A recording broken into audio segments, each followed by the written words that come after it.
తెలుగు రాష్ట్రాల్లో అతిపెద్ద lift manufacturer lifts ట్రై.com dealership కూడా ఇవ్వబడును. ఏపీ మంత్రి లోకేష్ ను ఫాలో అవుతున్నారు కవిత. ఏపీలో హిట్ అయిన సూత్రాన్ని తెలంగాణలో అమలు చేస్తామంటున్నారు. ఏపీలో లోకేష్ రెడ్ బుక్ తెరవగా తెలంగాణలో కూడా పింక్ బుక్ తెరుస్తామంటున్నారు ఆమె. అందరి లెక్కలు రాసి పెట్టి అధికారంలోకి రాగానే వడ్డీతో సహా చెల్లిస్తామని హెచ్చరించారు. గురువారం జనగామ విలేకరుల సమావేశంలో కవిత ఈ ప్రకటన చేశారు.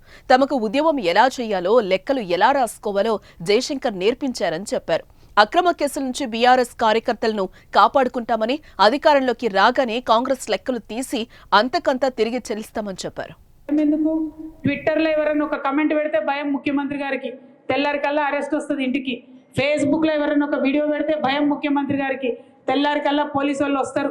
అదే క్రమంలో మా కోఆర్డినేటర్ మనోజ్ రెడ్డి గారి మీద కూడా మరి కేసులు పెట్టి పాపం తమ్ముడిని తనను 16 రోజుల పాటు వాళ్ళ కుటుంబాన్ని ఆయనను ఇబ్బంది పెట్టి జైల్లో పెట్టడం జరిగింది.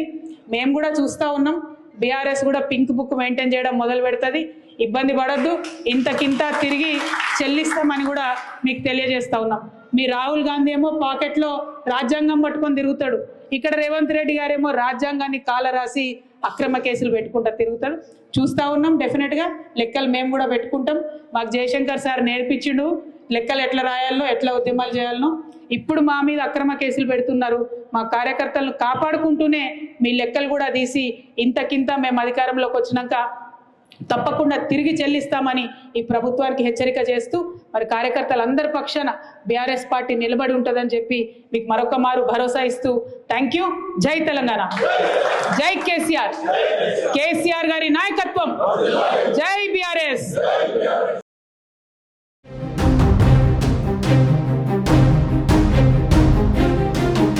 ఆంధ్రప్రదేశ్లో గత ఎన్నికల ప్రచారంలో లోకేష్ రెడ్ బుక్ అంటూ హిట్ అయ్యారు.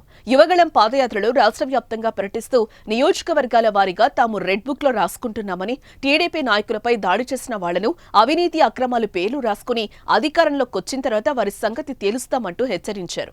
అక్రమంగా కేసులు బనాయించేవారిని వదలమని తెలిపారు. లోకేష్ రెడ్ బుక్ ప్రకటన అప్పట్లో టీడీపీ క్యాడర్లో జోష్ నింపింది. ధైర్యంగా ప్రభుత్వంపై ఎదురు తిరిగే ధైర్యాన్ని ఇచ్చింది. తద్వారా అధికారం సొంతం చేసుకోవడానికి రెడ్ బుక్ అంశం కూడా కొంత సాయం చేసింది.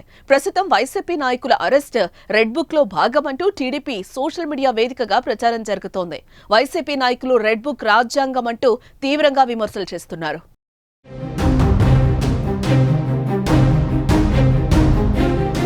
ఢిల్లీ లిక్కర్ స్కామ్ కేసు టైంలో కాస్త సైలెంట్ గా కనిపించిన కవిత ఇప్పుడు వైలెంట్ గా మారి పింక్ బుక్ తెస్తాం, అంతు తేలుస్తామని చెప్పడంతో ఆమె అనుచరుడు బీఆర్ఎస్ శ్రేణుల్లో కొత్త జోష్ నెలకొంది. మరోవైపు కేసీఆర్ కూడా పార్టీ కార్యకర్తలతో సమావేశమవుతూ అధికార పార్టీపై తమదైన శైలిలో డైలాగ్స్ కొడుతూ విమర్శలు గుప్పించడంతో తెలంగాణ రాజకీయాలు ఒక్కసారిగా హీటెక్కించాయి. ఆంధ్రప్రదేశ్ రాజకీయాల్లో కీలక పాత్ర పోషించిన రెడ్ బుక్ తరహాలో తెలంగాణలో పింక్ బుక్ తెరుస్తామని కవిత ప్రకటించడంపై కొత్త చర్చ కూడా జరుగుతోంది.